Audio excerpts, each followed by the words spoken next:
Traveling the Vortex.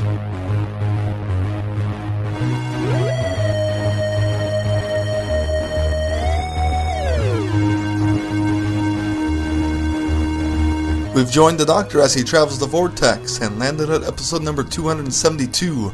It may not be a capital offense to steal biscuits, but it might just be to wash the scarf. It's like washing a cat. I'm Keith. I'm Sean. I'm Glenn. How are you guys? I'm doing good. Very well, thank you. I could be better, as you can probably tell by my voice. I think I'm the only one well at this table. Like, not sick. Yeah. I feel fine, other than my throat being a little hoarse and the way it sounds in my cough, and a little bit of sinus stuff. Until I lay down, and then it's horrible sinus stuff. But otherwise, feel I mean, I feel way better than I did earlier this week when I had a fever. Yeah, you looked pretty ragged on Wednesday night before you stayed home on Thursday. Yeah. It was pretty bad. Keith was wearing a jacket around the station. And it was that cold. 75 degrees in the station. That's exactly what I had. I wish you luck in getting over it. Oh, so it's your fault. Probably. Well, I quickly went and got some Advil congestion like I recommended to you. So I'm next. Great. Thanks, guys. I kid you not, I just today finished my second round of antibiotics. Did you guys have a good week? Yeah. Do anything fun? Watch anything good? I just finished reading the third Wife in Space volume, The Pompous Tory. And you trucked through that pretty quick. I did. It was as soon as I get those things, I plow through them because they're so enjoyable. Especially now that you're up to a point where you've seen all the stories. Yeah, that's the nice thing. And then I started a new one called Nothing New to Say About Doctor Who. And this is volume 1, and it's another one of those. Well, it's interesting because it's another one of those watch-alongs where a guy. He's published his blog in book form, and it goes along, and he started from an unearthly child, and he goes all the way through classic Doctor Who, and he writes about each one, and he's a Doctor Who fan, but he's come to it where he started in the Patrick Troughton era when he was young, and saw a lot of classic Who, and now he's going back. He's kind of and with the Hartnell stuff, he's seeing stuff that he'd never seen before. It's fun. He's got kind of a whimsical way of doing it. You can tell he's self-published and does not have an editor because there are a lot of flaws with it, but it doesn't diminish the concept or the enjoyability of the read. What's the author's name again? Do you remember? I can pull it up real quick. David Clark is the author's name of Nothing New to Say About Doctor Who. That's why the title's interesting, because he comes to it with the full confession that, I'm probably not going to bring anything new to this that hasn't already been said, but we'll see. And so that's why it's Nothing New to Say About Doctor Who. Clever. There's a lot of things that he says are in line with fan populace, and some of the things that he says go starkly against what the fan consensus says, which nice. Makes it interesting. Yeah. And then, what else did I do? Oh, I got my copy of In His Kiss. Oh, yes. Because I did pre-order the Havoc Files from Candy Jar Books this week. So Very nice. I will hopefully be getting one of the 300 copies, because you guys know it's limited, right? Yes. So, and then, so that came, and I went ahead and read it. So. It's good, and there's no secret. We all have actually a preview copy of that book, so we'll all be reviewing it. I got a movie in called Things to Come. The H.G. Wells Things The H.G. Wells Things to Come. Have you guys seen that? It's on my list. I have not. It's fascinating, and at some points very boring. I watched it while I was homesick, and I don't know if part of it was because I wasn't feeling well, but near the end it started dragging, and I started getting tired. So I'd recommend. I will recommend it to select people, and you guys are some of those people. I would recommend it to. I knew Sarah would not like it. We at least could appreciate it. Yeah, and the set pieces and the production in this is phenomenal. They did a really good job, especially for 1936. We watched Agents of S.H.I.E.L.D. a lot. We kind of did a mad push and got caught up to where we're at with Patrick. Oh, wow. But yeah, we actually, I'm going to throw out a spoiler flag here. If you're not watching Agents of S.H.I.E.L.D., you really ought to be, because wow, do I feel not bad for not being on that bandwagon. And then I started the Last Great Ride by Brandon Tartikoff, which is a book that I've owned for a very long time. Was it about the NBC premium years. Yes. About how I think I remember seeing that, wanting to read that, kind of the behind the scenes of the heyday of NBC, especially on Thursday night TV with all the sitcoms that were 90s. 80s. He, Yeah, late he, 80s he was and he was 90s. in charge. The average lifespan of a TV network programming executive is about 3 years. If you have a really good run, you go 5. Brandon was in charge of NBC during the heyday. He was the one behind things like Cheers and Cosby and Friends and Seinfeld and Must See TV and all that for 12 years. So it's kind of an interesting. He got Quantum Leap on the air, so I have a vested interest in it. All right, shall we move on to news? Yeah, there's some kind of regurgitated news this week, a little bit, that we're going to touch on briefly. Capaldi has recently said that he's been asked to stay on, but he's not sure if he's going to past season 10. And then he also mentioned something. I didn't read the full article, and it's a separate one from this, Sean, that you read, that he said that BBC is not looking after Doctor Who. Yeah, basically he feels that specifically the scheduling, the fact that the show has kind of been bounced around different time slots, is not conducive to it, and he thinks that they may inadvertently be taking it for granted. And in Capaldi's mind, that in order to maintain the integrity of the show and continue to build on that family audience, that family atmosphere, it needs to be on Saturday nights at a set time. Whatever it is, pick it and leave it. And he thinks that by bouncing it around and not scheduling it one year and scheduling it again another year, or later and later and later, he said he said there were times that I didn't even know when it was on. And that's, I think, a legit concern. Whereas, there's a legit argument there. Anyways. Yeah, we're a little fortunate, I think, over here with BBC America when we get the simulcast or the replay, not in a repeat. What am I trying to say? The Day of broadcast. That they have a time carved out for it, and that's kind of the way American television works. Yeah. I think, though, the interesting thing about those comments, unless you're TBS, and then it's 7:05. The interesting thing about those comments is the fact that for the last 6 years it has been on Saturday night. And consistently. Now, I think I do the give time has been I do shifting give a lot. him the point that they shift the time, but they do that with all television. So it's not like Doctor Who's the only thing subjected to that. Right. Everything is that, and in fact, I think if you're a British viewer, you're used to accustomed to that, and so. In fact, I think that's why Radio Times still exists today, because it tries to publish at least, a consistent At least of that week. schedule. But things do get shifted and slid, and depending on what game of the day is on and whatnot, sometimes we'll vary that up. But And it helps for us that in America, it's not on one of the main networks. I mean, this is BBC One, so there are the big games and stuff that will cause delays or shifts, whereas BBC America, they can schedule the whole day around Doctor Who being on at this certain time. Right, and knowing that, it airs 6 hours roughly after it does in the BBC, nothing's going to change the fact that it's going to air here at 8 o'clock. Yeah. What is it? 8 o'clock Eastern, 7 o'clock Central? Yeah. Or is it even 8 o'clock now Central? I thought it got bumped or something. I don't remember. Got bumped by an hour or something. It could depend on what other programming they have going on that night. I never watch it live on Saturday, so I don't know. And then some other not really news that is coming back up is Caliber Quarterly magazine did a recent interview with the great Brian Blessed. And one of the questions they asked was, would you appear in Doctor Who again if the chance happened? And he said, oh yes, I would love to play the Doctor. Absolutely. A few years ago, I did Tom Jones, not literally, I mean the TV series, of course, The History of Tom Jones, in which I play Squire Western alongside the current Dr. Peter Capaldi. I would say it's the most eccentric performance I've ever given, and my wife would say it's the best. Anyways, he goes on to re-describe the time he punched Peter Capaldi out. And so then he also said later that he would love to come on, hopefully so that he and Peter could fight again. Even if it's not as the Doctor. So, if you go look it up, there's other questions they ask, like, what kind of Doctor would you be? Stuff like that. So, it's worth interesting interview to read. There's even a question, there's been talk of a remake of Flash Gordon. Would you want to be involved? Any any interview with Brian Blessed, despite what he's talking about. It's interesting. Yeah, and of course, not all of it is online. There is more in issue 8 of Caliber Quarterly.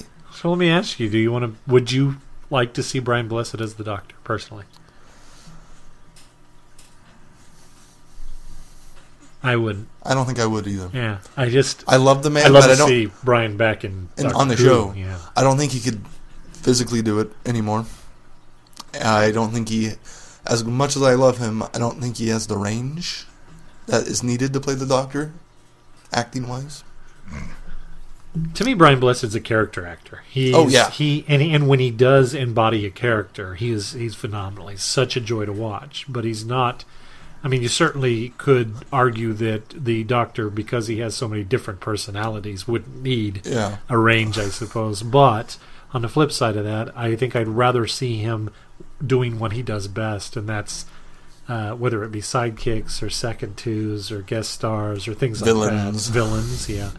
I think that would. I'd love for him to come back as Ukranos. And just with Peter Capaldi as the Doctor now, and maybe even bring Perry back, to give some closure to fans as to what actually happened, and not an offhanded comment that if you're just a television viewer of Doctor Who, if that's how you get your Doctor Who, you basically all you got was a offhanded remark as to what her actual fate was. So I wouldn't mind seeing a Red Nose Day special where he's the Doctor. Yeah, that'd be fun. That'd be a good way to do it.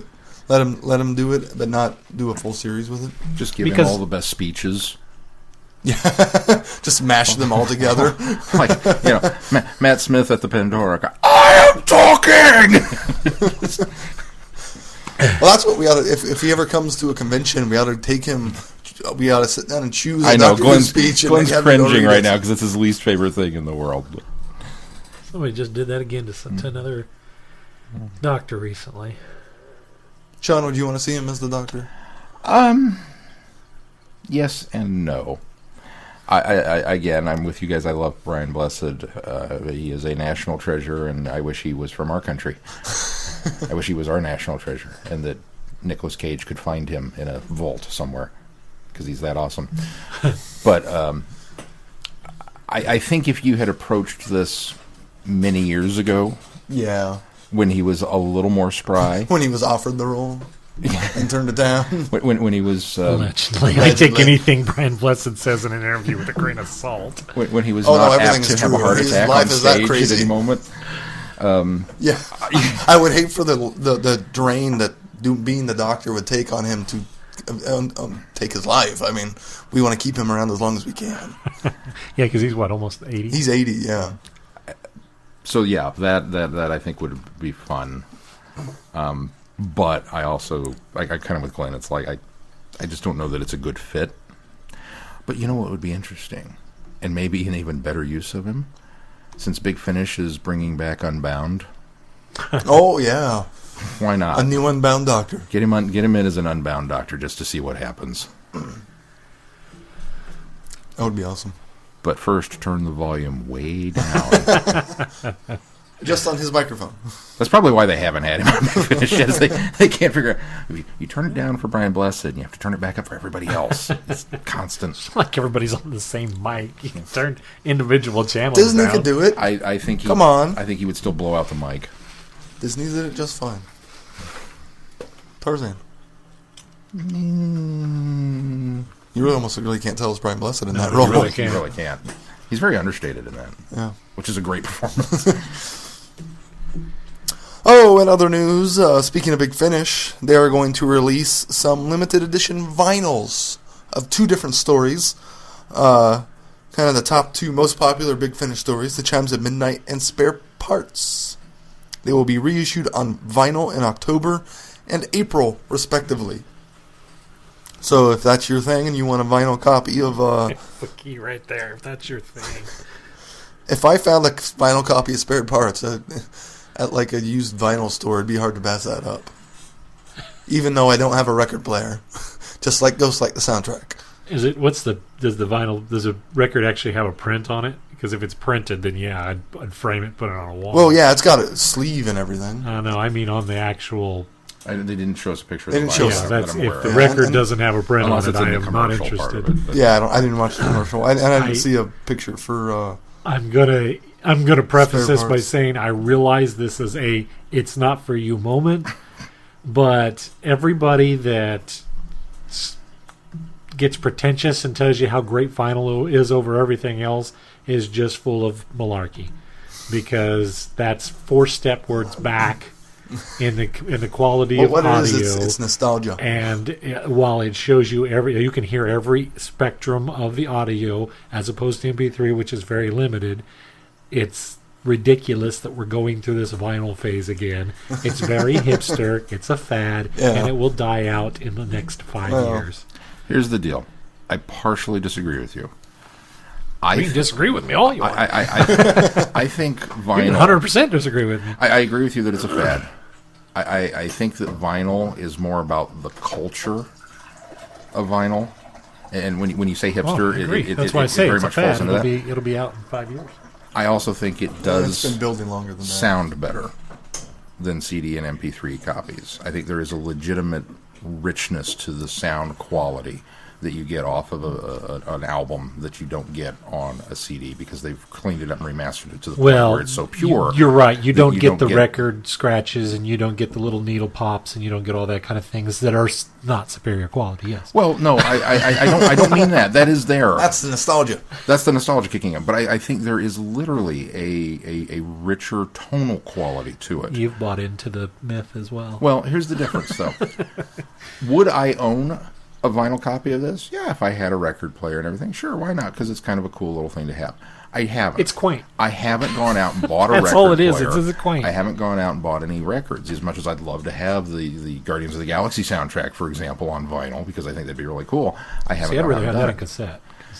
That's the quaintness Well, yeah, of that. Acknowledging fully that the quality of that is going to be But far. the reason that I below. haven't done it yet is because I don't have time to sit on my couch with headphones and listen to an album. If I did have the time to do that, I would be buying vinyl nonstop because that plays into that culture of it. I usually have music on. It's when I'm moving around, I'm doing something, I'm cleaning, I've got something going on in the background. That's when I'm listening to the music, and for that, MP3 and CD is fine. I have no problem with it. I can carry it in the car, I can do whatever. But if it was just me in a dark room with the headphones listening, vinyl would be the way to go. You know why I think that you're completely full of it? It's because you're the Tonight's same pick one. guy who tried to convince me that Laserdisc was a superior quality to DVD. It is a superior When we quality know, DVD. when science shows us that there It's are it fewer is a scan lines far superior and fewer format. resolution in Laserdisc. So the I ease can't, I of can't using take it you, alone I is can't so take worth you it. as an authoritarian on vinyl as well. Well, there's going to be 500 copies, and each will have 4 discs. So it's going to be a big vinyl. You mean platters? This has disc. How long does one record last? It was like 20-some minutes on one side usually? 33.5 RPM, so revolutions per minute. So About 33 minutes. So I'm not even sure you can get 33 minutes on a. That would be a revolution a second. I don't think that's right. I think you That's can math get line, I about don't know. 20. That's about an hour for both sides. Yeah, So- no, I think it's about 20 minutes. Oh, per album, you mean? Mhm. An hour per album? Per album. For No, both sides. it'd be It's about probably an hour. 40 to 45 minutes per album. Because I think one side of a record only lasts about 20 minutes, if that. Either way, it's perfect for Big Finish because you put it on, you listen to one side, and that's one episode. yeah, that's what I was That's saying. true. flip. There you go. Well, you can pre-order them for £79 with the price raising to £89 after the release.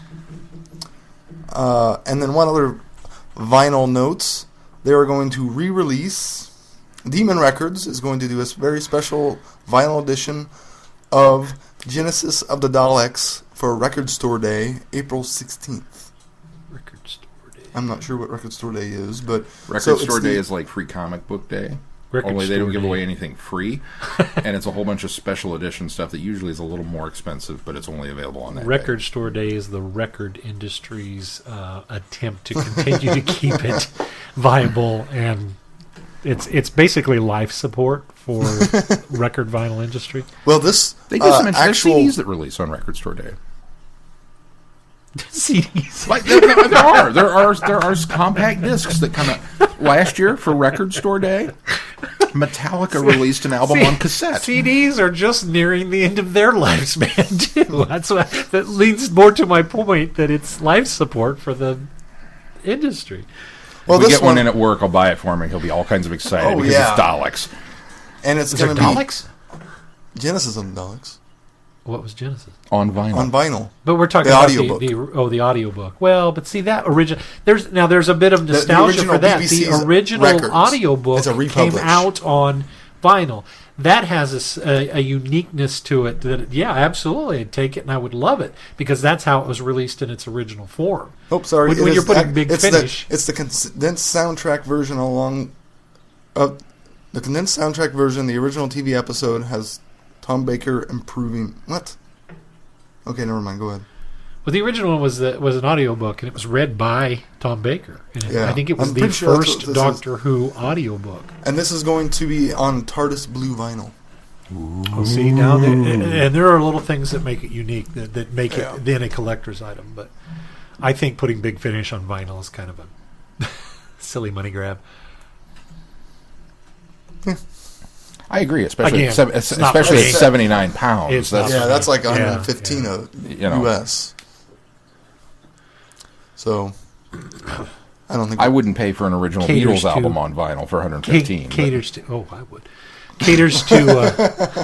But again, that's history. That's not has nothing to do about audio quality. Our last bit of news is a convention guest announcements for Planet Comic Con. Mr. Arthur Darvill will be coming to Kansas City. Yay. Now, was Arthur at Wizard World when you went? No, So you don't have Arthur. I don't have Arthur. That's nice. That'll kind Yeah. of round out the set. it really will.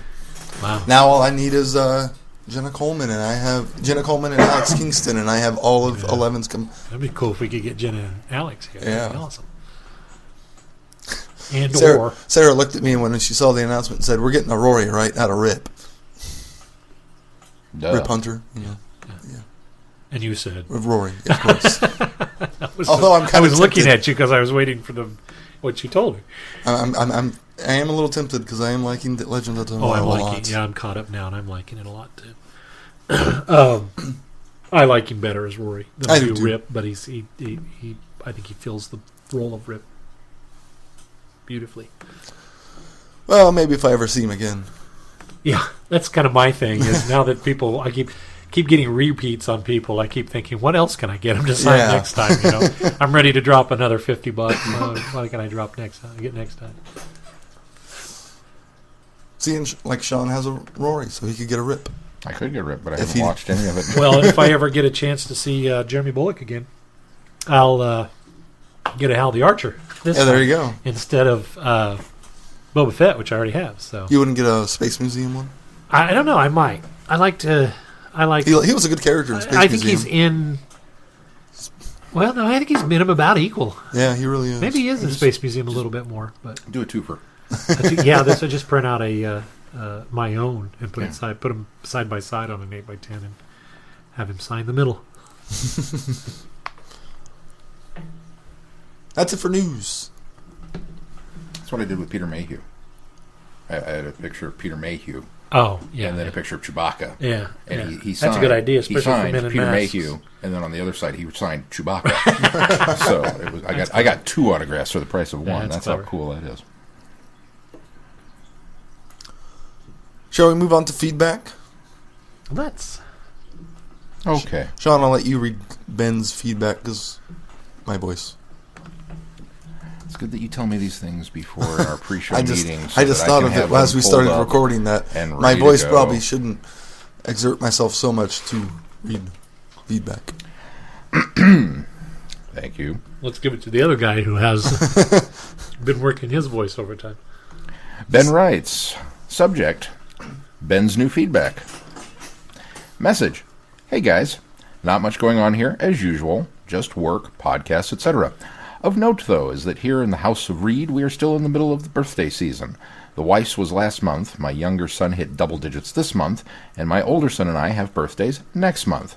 I mention this because the wife decided to let me have my birthday stuff early. She did this because what I wanted is older and somewhat rare. We went onto your website and traveled to Amazonia from there. Upon arrival, she procured some old Doctor Who Target novelizations for me. The Loch Ness Monster, also known as Terror of the Zygons, Full Circle, The Giant Robot, also known simply as Robot, The Brain of Morbius, the non-Doctor Who novel Time and Time Again by Ben Elton, and last but certainly not least, Longbarrow. Ooh.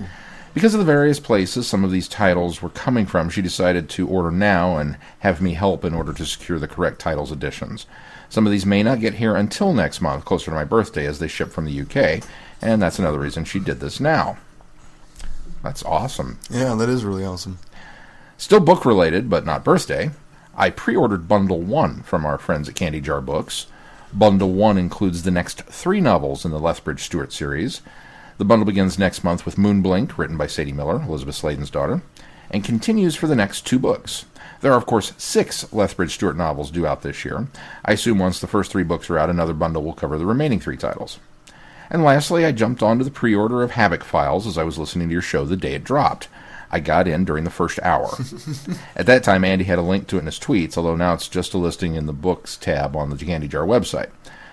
I received Saturday in His Kiss, the free short story you get when you pre-order Havoc Files. I really enjoyed it and look forward to your review of it. That's it for now, guys. I look forward to the show. It's become my favorite day of the week. You guys make the time at work go better. If you ever end up in this neck of the woods, look me up. Take care. We'll do that. One of these years, we'll go up to Chicago TARDIS, and Yeah. well, it'll probably be about the closest we are to you ever. But If we can time that right, it would be really awesome to do it on the podcast and announce that we were coming to visit him. And as he's listening to the podcast, there would be a knock at the door. We've tracked you down. We're here. That would take incredible timing. I think we could do it. I think we could do it. Said the guys that... Yeah, it's not going to happen. Who are we kidding? said the guys that took 8.5 months to get the first Patreon gifts out. Oh. That hurts, Glenn. I didn't say you. I said us, The guys. Yeah, but we all know what you're thinking. What finger was pointed where? I'm just saying. We all take the blame. Why don't you just Han Solo me under the table while you're at it? Well, I that's thought I it. did just shoot first. That's it for feedback. Sweet. Shall we move on to our review of The Drostan's Curse? Oh, wait. You haven't heard this? I shall make you the jewel at the heart of the universe. Something distinctly odd is going on in Arboroth. It could be due with golfers being dragged down to bunkers at the Fetch Brothers Golf Spa Hotel, never to be seen again. It might be related to the strange twin grandchildren of the equally strange Mrs. Fetch, owner of the hotel and fascinated with octopuses.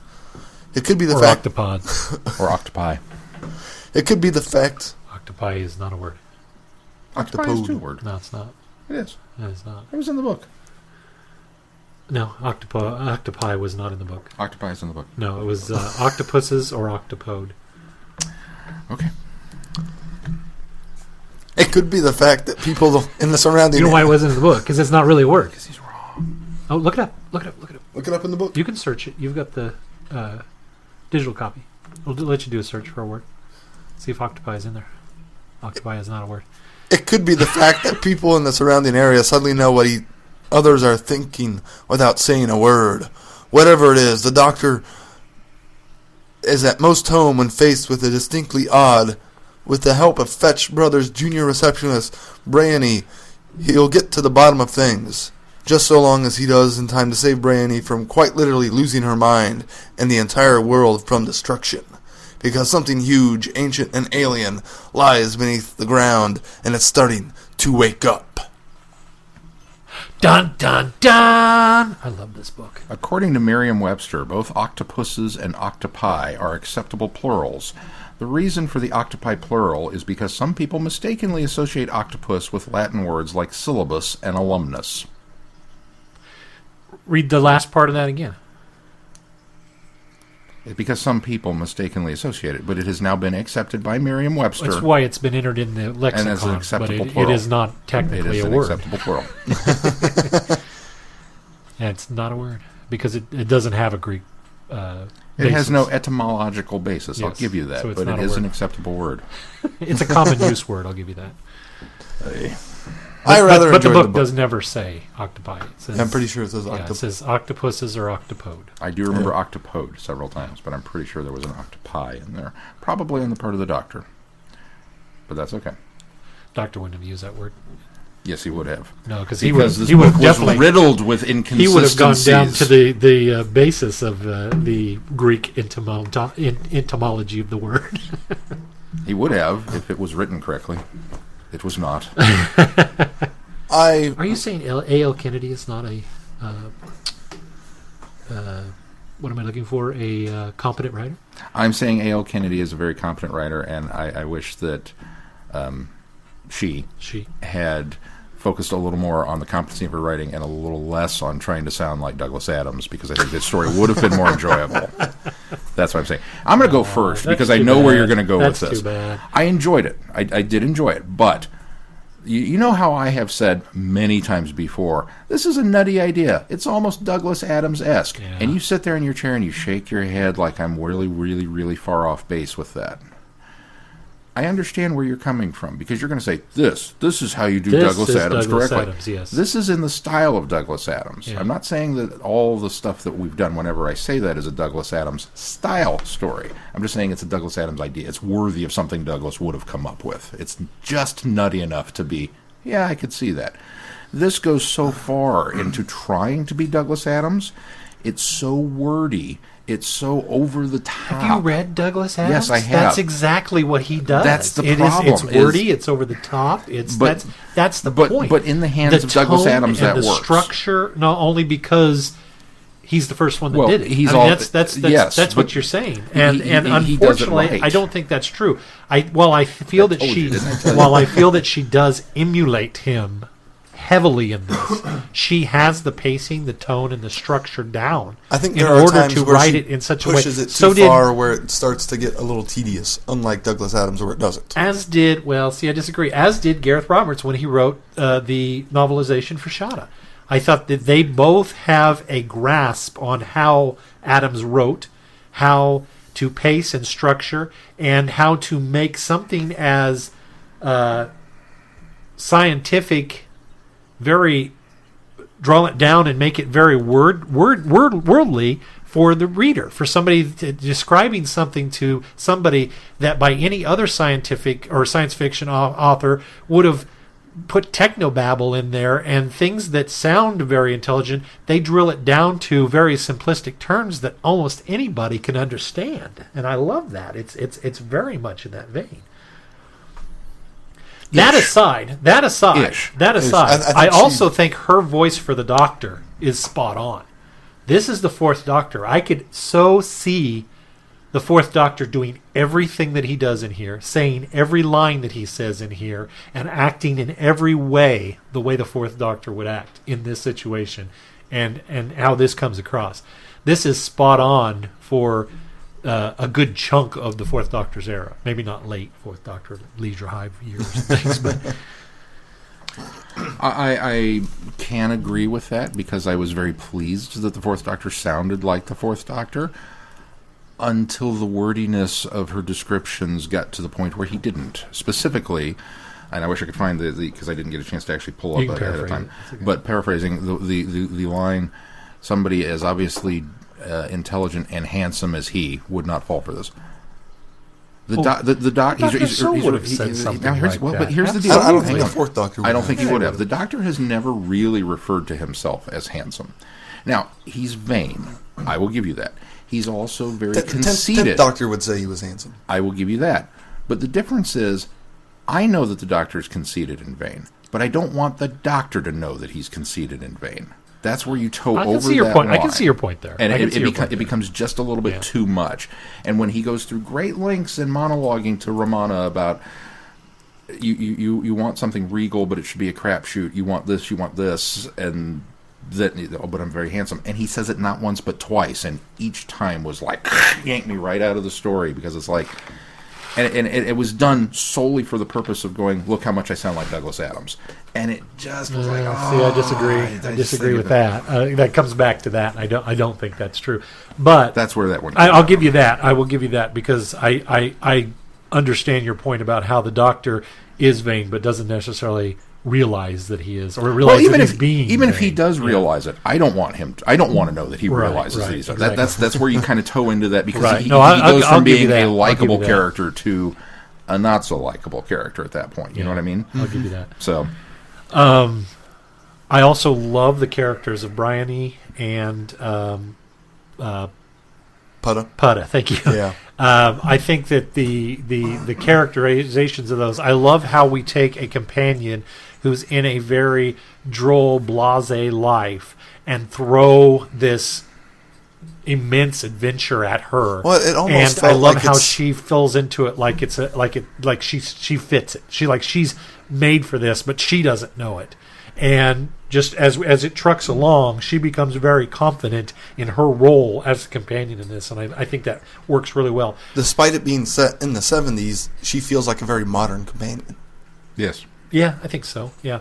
I also, for the exact opposite reason, love how Putta is the very almost bumbling, accidental hero in this. I love when authors take a character that becomes sort of the accidental or reluctant hero in the situation, that they keep going along with the situation and never fully intend to be that person that is the leading man. And in this book, he never is, but he continues to be dragged along in his role, and it's only really, I think, his love for Bryony that really is why he ends up acting upon the things that he does. And I like the idea that he's somebody that wants to be noble, but continues to be almost a coward and a bit bumbling at the same time, and being able to almost drag this companion through and show him all his worth as it goes on. And I love that aspect of it. I love how she takes and she characterizes each of the characters, even the guy that owns the manager at the hotel that Bryony works under.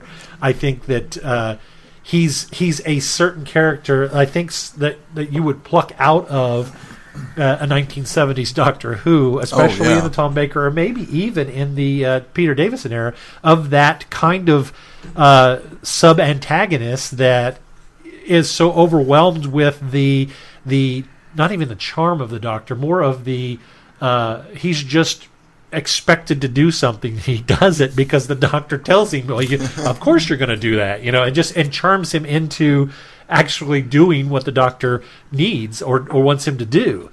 And I think that's very much in line of 1970s Doctor Who.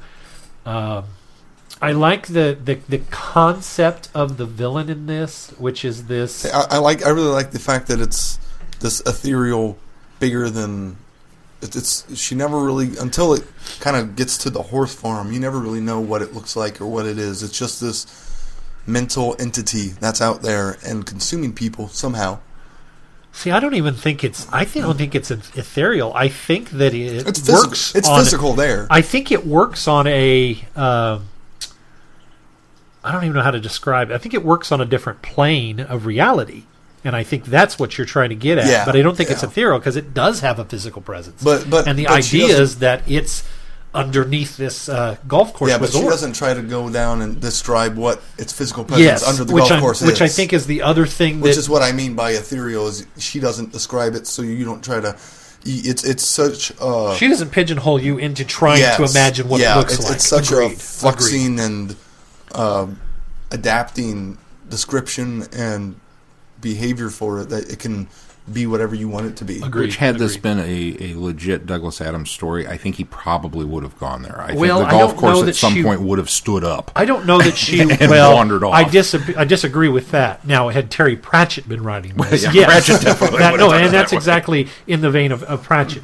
I think that Douglas Adams knew when he had a concept of something that was too big to wrap your brain around. He realized that he couldn't. He had to describe, as I think she does, in this, he had to kind of skim across it and drop, and she drops little hints of what maybe you might think it would be. Yeah. And the octopodes and the octopus is one. And then later obvious you one get such because a they great continue explanation of why Yes, those things yes. look the way they do. Exactly. And then, but using the horse imagery is something that also grounds our characters, our heroes in this, in being able to wrap their own minds around it. Yeah. More so Bryony and Putta, because they are more like us. They're somebody they couldn't imagine. That you kind of suppose that maybe the Doctor would be the only one in this story that really could grasp what the imagery of this thing actually would be, but they don't go that far to let you know that he does. Yeah. So I like that as well. And even though Putta's an alien, you sense that obviously Bryony would be familiar with a horse and Yes. would immediately fall into noble steed Yes. with the way that it's described. And it seems easier to believe that Putta would also, because they're sharing consciousness at that Yes. point, Yeah. be led along that path. And When be you get okay the with impression it that versus- Putta is humanoid, so probably Oh, has yeah. the same limitations that an Earthling would. Right. Yeah. Mental and physical. The other thing that I really like, and it seems to come so late in the book, and it was almost a surprise to me, is the idea of the little boy. I can't remember his name. The villain, the little Ye- boy? they ends up being the junior? Yes, you know who I'm Clooney talking- Jr.? Yes, yes. That almost Clooney. seems to be kind of late in the game, in the sense that we get little pieces of his family, and he's this typical, preteen child who Xander. Well, yeah, that was his assumed name in the new reality that was being created. But the Grand High Emperor. no, what was the kid's name? It was just something. It was like Peter Paul. or something. Paul. Paul, It was yeah. Paul. Paul Clooney Jr. So Paul, it comes so late because you get little doses of Paul and his family, and they're being affected by When every. you cut to him even the Infrequently. first time you do it, it's so far into the book. So you get all of these little pieces of he and his family that seemingly are infected or affected the same way that other peripheral characters are being affected.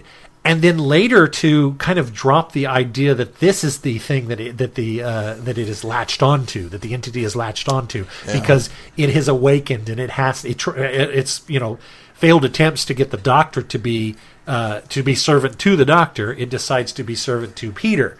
And Peter having such an immature mind, even in the sense that it's all of the things that he imagines are things that are within the realm of how a child, I don't remember how he was, like 10 or 11 years old, how he imagined, or how he can grasp and concept things, in the sense that he calls himself, what you just said, the Grand name. High Emperor. Grand High Emperor and Xander, and so even goes so far as to put that in sort of the reality, so that we as the reader and the characters can kind of be grounded in what maybe reality is being formed there, but never getting very out of bounds of otherworldly and really kind of have to stretch the imagination as to what's really happening. I think she places that in such relatable terms to the reader that it works really well, and it's quite a surprise that this boy, who has just been briefly mentioned a few times, and as you said, not till late in the book, till about halfway through, or maybe even further, that we are kind of introduced to his family, and then suddenly for him to be the connection to all of this, to be our MacGuffin, not even MacGuffin. It's to really have that villain, climax. yeah. And almost a probably more of a reluctant villain, because he thinks, I don't think that he really thinks he's going to be malevolent. He's just a spoiled kid who is fed up with life as he knows it, and so he's going to be world leader now. That's what his goal is. That's his goals He and somehow has aspirations. the ability, so he's going to. And so now that he has the ability, so it's not even like there's a lot of heavy-handed evil or malice he there. He sees an opportunity. Yeah, exactly. He's an opportunist, and he's basically angered his parents in the way he's been treated, and he hasn't been treated any different than any little boy his age, which I think is the cool thing about this. So it's almost an innocence of maturity is the reason why it becomes such a big deal. This is the one area of the book that I really enjoyed, because it showed that double play, that the innocence that Paul had as a child. That you're right, he wasn't abused, he wasn't beaten, he wasn't, in any way, shape, or form mistreated. He was just a kid. In his mind, he is. In but his he isn't mind, based on he's any suffering the slings and arrows of Right. early puberty and being a child at the hands of his dolt parents. Right. And why did I have to be named Paul Clooney Jr. and on and on with that? And so when all of a sudden he's given this gift of whatever you want, the genie's out of the bottle. Oh, I want this, I want this, I want this. And as each wish, for lack of a better term, comes true, and I think so. No, I didn't. So that when he gets this wish, as each one of them comes true, and it becomes more of the wishes are happening, and it's okay. Well, if I can get that, I can get this, and his ambition suddenly begins to grow along with it. That it's bigger and bigger and bigger, and he's not an unintelligent kid, and he knows he's not going to be emperor of the world tomorrow.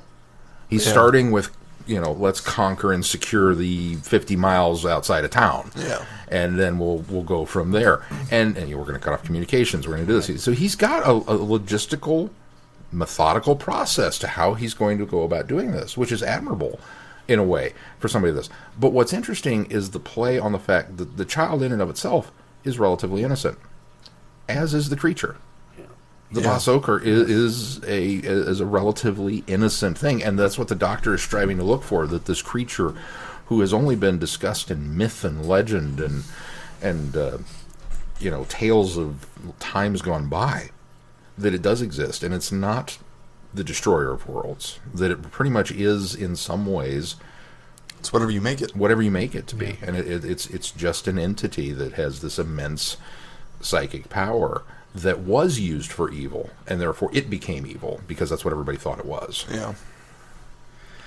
I'm glad you said the Basokar, because I couldn't remember what the name of the thing was. Basokar. Great name. I agree with that, and I like to agree with flipping it kind of on its head, that it was built up as this legend and this mythos, and even the Doctor sort of bought into the legend of this and how evil and deadly this thing could be, this thing of legend, this thing of nightmares, to turn around and then understand it, and then go a step further when they realize that this is only one pod in what could be many buried across the earth. And then to just kind of let it go as we'll have to deal with that later if we have to deal with it later kind of mentality. I kind of like that. That was almost quite Fourth Doctor-ish, like, it'll be okay. If you think that the Doctor's secure in leaving these things, then it's probably okay. Yeah. I also like how it ended in the sense that people sort of they didn't just go back to normal. There wasn't just this like reset. There was almost this repatterning, because people that had remembered what they kind of remembered. They subconsciously remember what kind of came before, and people were returned. It was one of those, just this once everyone lives, Rose. Yeah. It was this kind of a reset, but a better life for everybody. And she even talks about how the area that they lived blossomed and became, prosperous at the time, and Drosten's became a world-renowned resort, and people came there. And it all had to do with the fact that this presumed evil entity, the Bosokar, kind of gave them a little bit of a second lease. And I like that the villain, once you turn it on its head and realize that it's more of an innocence, as Sean was saying, and then kind of hand it over to it sort of corrected a lot of wrongs as well. Yeah. It kind of gives it a bit of a noble or a redemptive ending as well. I also really like Julia Fletch throughout the whole story, because you kind of, at the beginning, you kind of wonder if she's kind of involved with what's going on, because obviously the twins are a little weird. Yep. And then you start to worry, is she being held captive because of the twins? Yep. And then you just kind of think she's crazy at one point. Yeah. She's just senile. Or just woman. Being affected by it all, and the twins just happen to be there. And then I love the fact that she was the one that found it, put it under her bed, or under her pillow, and kind of created all of this, and lived this incredibly long life. and then it just did such a sad turn of and her losing her husband. That's so just it. Early, She finds and it then, in tragedy, and then it ends up being a bonus for her. Yeah, I loved how all of that played out. It was really well orchestrated. Yeah. The twins are well realized too as well.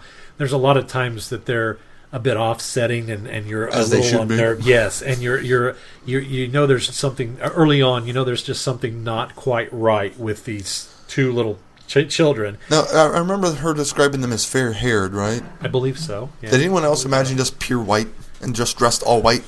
More like Children of the Damned look. Yeah. Yes. Yeah. Absolutely. Okay. Platinum blonde. Yes. Yeah. Yeah. Me too. Okay, good. I'm not the only one. Yeah. No, that's exactly where I went would with it. imagine. Her in pigtails, and he in the cropped toe-headed haircut. The short. Kind of the bowl Almost cut. a bowl cut. Almost Yeah. well, I didn't even see bowl cut so much as just a really cropped look. An average 19. Well, I kind of visions a kind of average 1950s look. Yeah. As I maybe kinda did maybe the grandmother would have imagined them instead of a 1970s look. Even Yeah. kind of Mayberry-er. But creepy as Very, heck, very creepy. and not so much early on. And Like I say, effective. Not so much early on, because early on you sort of get an uneasy feeling about the twins, and it's not until later that they start to become creepy, especially when the one eats the spider, and then the spider materializes there in front of the doctor when he's in the communication with it. And I also really like that whole bit of him inside the Basakura, and then the callbacks and references, and the fact that it's building up his fear. And of course, he's more afraid of Cybermen than Daleks. And then his biggest fear is what recently caused him to regenerate, Right. and that's the 8 legs from Planet of the Spiders. Right. I thought that was all very well it orchestrated. was well done. Well done. I confess to being a little angry initially. I guess it wasn't even Daleks; it was Davros. when he's in this chamber and they're describing it, and the doctor's kind of working his way through it, and you begin to realize as the reader, it's like, he's been eaten. He is literally in the belly of the beast at the moment. And then he looks up and notices the unmistakable Dalek construction, and I almost threw the book across the room because it was like, this is not their MO. See, this is not how this is supposed to work. I'm not supposed to believe that there are Daleks in this story. And then it was Davros, and I went, no. And then it just wound up being a mental projection. The That fact was that he another. didn't talk. Okay. That was great. another part of, I thought, the genius of this book is that she does a really good job of making you believe that, oh, we're going back to the status quo, we're going back to the humdrum, oh, there's something behind this. And then as she continues to weave that thread of, well, Dalek, no, Davros, no, and continues to throw things at the doctor, or the Sokar does, then you kind of get the idea that it's playing with his head. He's having a mental battle with this thing at this time. And I never got the full impression that it physically swallowed him, but it took him to a place where it had full control of him. And it's almost It took him more inside of that. him somewhere. Well, it's almost more of that. Because when he's returned, it's kind of like, pop. Yeah, but that's just it. It's almost more of that. You were trying to say ethereal feel. It was more of this different reality that is complete. Well, he describes the texture of the chamber and the walls and almost an organic look or feel. Yeah. And so I think that's what you're meant to imagine. So I see where you're going with that, but I almost gave it more of a. There's kind of this otherworldliness of this, that he's not necessarily standing in the belly of Monster of the Whale. He's inside, maybe even the mind or brain, but He's what. somewhere inside it. Yeah, but that somehow. I suppose it could be, since so much of this has been dealing with mental projection, that this could be the Basokar's mental projection of the inside of its mind. Yes, there you go. Yeah. That's This, kind of I'm more the way creating I a went with space it. for him, Yes. and this is where he's going to live, and this is what I envision. And he it is to look he like. is indeed trapped. I Yeah. mean, he couldn't get out. yeah, It was yeah. it was definitely a prison, but that was more of how I envisioned it. Now that doesn't mean I'm right. It might have been more of a physical aspiration than that, but that was kind of where what I got out of it. I also really liked how she portrayed the TARDIS in this. and how protective it was. How protective it was, the personality she gave the TARDIS, which was in line with the TARDIS, and just without the Doctor being there, and how Byrony could just kind of sense and feel and almost communicate with the TARDIS. All of that stuff was really well done. Well, and it's very protective of Bryony, but it's very apprehensive of Peta, too, which I think was very cool. And how Peta works his way through of, okay, how am I going to get out? Okay, I'm going to make this thing really mad at me and get it ejected, which was fantastic. Which he does. All in the wood panel console room. And very descriptive of it as well. Oh, yeah. Talking about the brass railing that leads up to the door to the it small talked about steps a bit up the more door. handles and brass handles than I remember seeing. There are brass handles at the door that come down and come out around. Now, the brass handles aren't up close like on the modern TARDIS. It's not right around the console. Oh, okay. The brass handles are more around the wall. And so, especially coming in from the door, there's brass up there. So that's maybe I misunderstood what she meant by handles.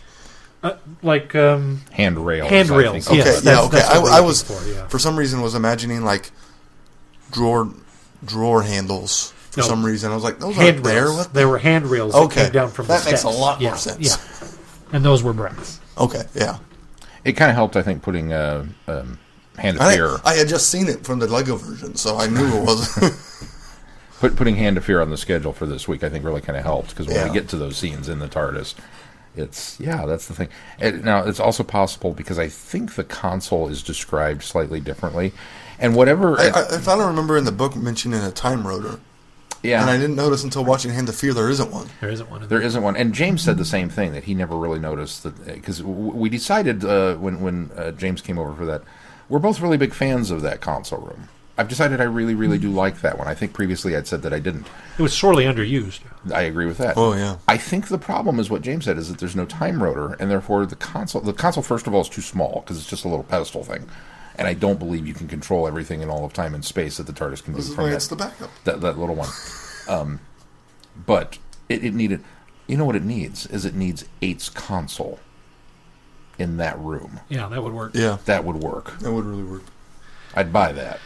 I think that if we're going to take a Wattsian approach at this and do it from inside the story, I think that the idea of having a smaller console is actually a preferable idea, because the Journey's End kind of postulates the idea that it takes a crew to fly a TARDIS. So what would the Fourth Doctor decide to do? Use a smaller console, since he likes to fly it solo, and you could get around those controls a lot easier than going around that huge hexagonal one that is in the main control. Totally makes sense. I agree with you. Yeah. Put my Watsonian hat on there and kind of retroactively fix that. Retro canon. I love it. It works. That's how we fix things. The Darwinian aspect of that, not Darwinian, the Doyleist version of that would be, it was probably so they didn't have to use as much stage area. Make the room smaller so that the set didn't have to take up so much stage. But well, Sean, I wonder if some of your complaints about the Douglas Adams levels to this is because some of it is, this was originally a short story in a time trip series of ebooks. So then she adapted it and extended it for this novel. Yeah. So I wonder if she went in and added a lot more of that stuff to make it longer. I will be the first to admit that this is part of the reason why I didn't give it 5 stars. I think I only ended up giving it 4 stars a good read. Is I did feel like it was padded. I didn't feel like it was wordy. I felt like she took the short story, because I knew ahead of time that she had written a short story and extended it for this. I felt like she was trying to hit a certain page number, so she padded it out with some probably... Not knowing this was a short story, I felt that while reading it. Yeah. I kind of felt that she had added in maybe some scenes that didn't necessarily have to be there, and especially because of the pacing of the book, there are some chapters that are literally half a page. which I like that. And but when you read it, it's almost like we stepped away from the action for this. It depends on the chapters. And in those cases, it felt like it was padded out. Now, again, it didn't feel wordy, but it felt padded. I think that's, in my experience, that's always been a challenge. Writing is trying to determine the proper chapter length. As a reader, I like to be able to read, and I like to be able to feel like I'm making progress. So frequent chapter breaks are nice. I don't want to delve into something with the James A. Michener style. Here's 9,000 pages, and then you get, it's not even a real chapter break. It's just that paragraph break. And you're like, seriously? But I don't like it when it's so chopped up. It's like, when you look at the table of contents and there are 97 chapters in a 400-page book, it's like, this is too excessive. You need to mash some of this together and edit it a little bit differently or something. And I feel that way as a writer when you're trying to strike that balance, that it's like this far but no farther, but not too much shorter, unless you have something absolutely dazzling that's going to happen in that short little span of time. Then it's okay. Yeah. You dazzle me in that page and a half, and it's like, all right, cool, I'll give you that one. I would agree. Me as a reader, from a reader perspective, if I had to drill down to it, I'm fine with any way that they chapter it. Don't get me wrong, but I think the most comfortable is about 22 to 23 chapters, and I love the paragraph breaks. I love if you're going to step away and you don't have a reason to end the chapter, do that little paragraph. Oh yeah. No, I'm with you there. I when you have an overly long chapter that just goes on and on and on, and you don't feel like you're going anywhere because you've been reading pages and pages and pages, and then you finally get to that point and it's like, it's just a break. It's not like because I feel compelled to keep going. Yeah, I like to be able. I want to stop on a chapter. Yeah, I don't like stopping mid-chapter, even if it's in one of those paragraph breaks. Not to mention, and I can't stop on some random page. Not to mention, if you've gone on that long, and then you felt that you needed one of those paragraph breaks, then it should have just been a chapter break. You should have just put the end of the chapter there. Yeah, exactly. Yeah. A lot of times books will feel like that. It's like, why didn't you just end the chapter here? That's my humble thoughts on editing. The Virgin New Adventures, I think, do it really, really well. That's all I'll say on that. I've always been a fan of short chapters, of feeling like you make a lot of progress in the book, and then being able to read short chunks anytime you want.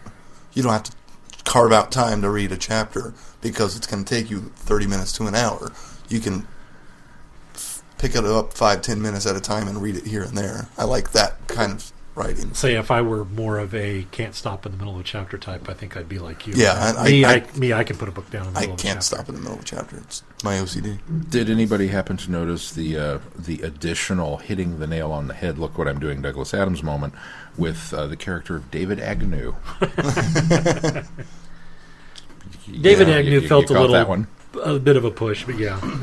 Which was the City of Death pseudonym. Yeah. So, or not City of Death. City of Death. City of Death. I was trying to talk myself. Because Destiny was written as Douglas Adams.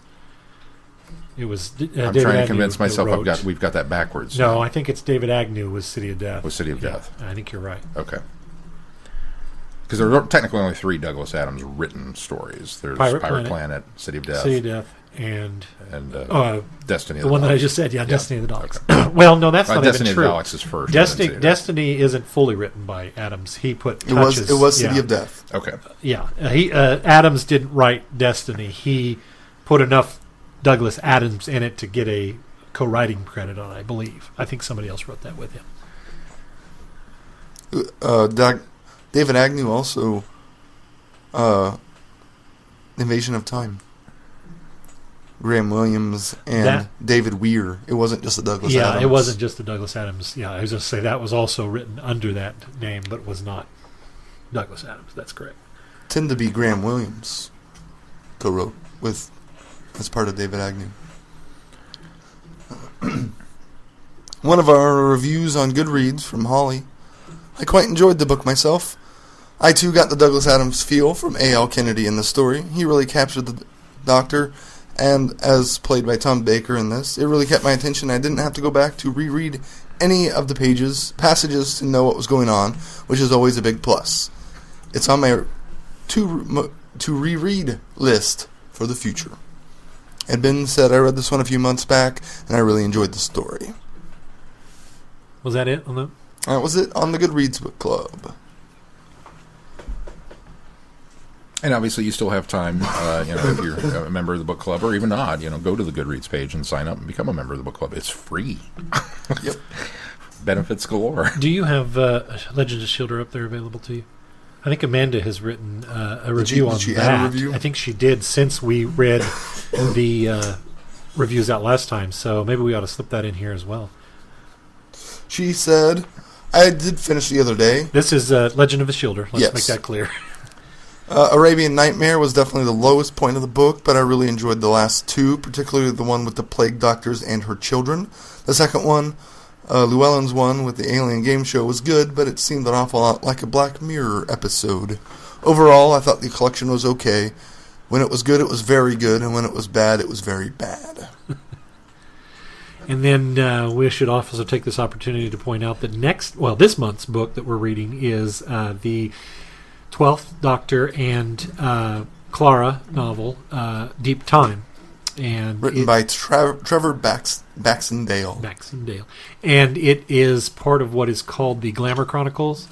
And it is the third part, but you don't... I have finished it, don't feel compelled to have to go back and read the first two. You won't be lost. So if you're putting that one off because you feel like you need to read all three of them, I certainly encourage you to read all three of them, but if you went ahead and started on Deep Time, you wouldn't be lost or missing anything out. I presume from what I read in Deep Time that the Glamour must be side mentions in the first two stories, enough to try to make a loose connection in a story arc. We've got one more review that's posted about another book, Lethbridge Stewart, Beast of Fang Rock. Chrissy apparently finally finished it and just posted her review. And she says, I loved this book. I've enjoyed the Lethbridge Stewart series so far, but for some reason, this one seemed to grab me the most. I love that the series gives us a chance to look at the personal histories and characters from Doctor Who that aren't main companions, but still memorable in their own way. Anne Travers is one of those characters. I loved seeing her story and getting more of her character and personality. The story itself is very clever and full of great twists that are difficult to talk about without spoiling the story for others who haven't read it. Which, if you haven't, and you're any kind of classic Doctor Who fan, you really need to. In the thanks section at the end of the book, author Andy Frankham Allen jokes about the pressure of writing a sort of sequel to one of the most beloved Doctor Who stories ever. Well, Andy, I think you met the challenge beautifully. I look forward to more. If you're not a member of the Goodreads Doctor Who Book Club, please join in, because the more the merrier. We like to read reviews from you guys, and we like to make it a collaborative effort. One of the things that I tried to do this time with Deep Time when I was reading it was try to put it more of the book club aspect, and as I read along, I got into the discussion section and kind of wrote my thoughts as I went. Any time that I felt that was going to be spoilery, I kind of strayed away. Yeah. But I think that kind of gives it more of that book club feel. It's quite all right to go in there when you're done and write a full review. There's nothing wrong with that. Also want to mention that if, and Ben did a good job of this, mention if you do have spoilers in there so that you don't get spoiled, because I had to skip Ben's review when I was doing my little mini asides or discussion pieces, but it might be kind of fun to kind of do it in the sense that you do with the book club, where you come to the discussion table as you're reading the book and kind of talk a little bit about things as you go along as well. It's not something I'm saying you have to do. I'm just saying that kind of gives it more of a book club aspect. So yeah, might be something there. We didn't talk about the Andy Pandy outfit. Yeah, that's right. In the book. Yeah. So I'm just going to assume that the TARDIS just recreates all the former companions' outfits, because Sarah left in hers. I noticed that too. Yeah, I thought the same thing, but I think that's just as it makes copies of console rooms, it must make copies of... why not? You never know if they come back and forgot that outfit and really want to wear it. That's right. It replicates food, it replicates console rooms. It's a whole archival thing, Every single outfit that steps through those doors gets archived and recreated. Right. Unless this story somehow takes place before Hand of Fear. I don't know where you'd slot it. I don't know how you could. I think if you want to retcon it, you could probably figure a way to get it in there. But I think specifically because she alludes to the Andy Pandy outfit, and who would wear something like this is one of Bryony's responses to that outfit. I think I would almost presume that she wrote it intending it to be when the Doctor was traveling by himself post Sarah Jane. Yeah. So. I would agree, and maybe that's, so I like your retcon better than Sean. Well, here, I'll do him Why one. not? I'll do him one better. Maybe the reason the TARDIS recreates the Andy Pandy outfit is because the TARDIS misses Sarah Jane. Oh. Okay, now I like yours too. Sean, what we got coming up on the schedule? It was funny watching Hand of Fear on Friday Night Who. That scene is still hard to watch. I know it's coming. I know it's the end of the run. I know that going into that story. It always. And I have all this fun with Eldrad and the nuclear power plant, and this is all great. And then I get to Sarah Jane leaving. It's like, no, I'm not ready for this again. It will always be like that, I think, for you and I especially. I think so too. Well, next week, or rather this Friday for Friday Night Who, Day of the Doctor. We've got, because we just can't get enough of these guys, we're going to do some Matt Smith, and we're going to do some David Tennant, and we're going to do some John Hurt, and it'll be awesome again. And, of course, the reasoning that we're doing that is because we're continuing our Beyond the Doctor series, taking a look at projects outside of Doctor Who that the Doctors have done as actors. We'll be doing John Hurt's 1984. I don't know if you can call it John Hurt's 1984, but we're going to call it John Hurt's 1984. It's probably more like George Orwell's. George Orwell's 1984, starring John Hurt. We'll I'm say excited because I read the book and I've never seen the movie, and I'm curious to see how they. And you still haven't watched it yet, right? I still have not You've watched it. Got it on docket for this week. It is still on docket for this week. It's not an easy one to get a hold of, but we found out that there's an avenue through our library that I can see it. So. Yep. And then beyond that, we'll be doing Terror of the Vervoids the following week with Colin Baker, so we get a 6 Doctor story. And some big finish, number 68 in the main line, Catch 1782. And then some more Titan Comics. We'll be doing the 12th Doctor run, issues number 11 through 15, and finishing off his Season 1. And we will have more scheduling notes coming very soon to the interwebs and on the website and other places. And, of course, you can find us on any of the forms of social media, which are... We are on Facebook, Traveling the Vortex. We are on Twitter, @TravelVortex. And then, of course, the Goodreads Book Club that we mentioned. All right. And if you want to support us, we are members of Patreon, and you can be a Patreon supporter. We encourage you to click on the link on our webpage and support us if you can. And if you're already a supporter, we thank you immensely for doing so. Thank you very much. It does help this show. If that's not your bag and you want to support us while getting a little something for your support, you can use those click-through links to our various sponsors on the webpage. You can also send us feedback on our website at travelingthevortex.com. There's a Send Us Feedback tab there. Just click on that and send it. Or if you want to just send it straight from your inbox, send it to feedback@travelingthevortex.com. I also want to throw a shout out and a thank you to everybody who liked our Facebook page. Hey, we broke 400! This week. We broke 400, so that's a big deal. We're very excited, and thank you again for that. I'm glad we didn't promise anybody anything.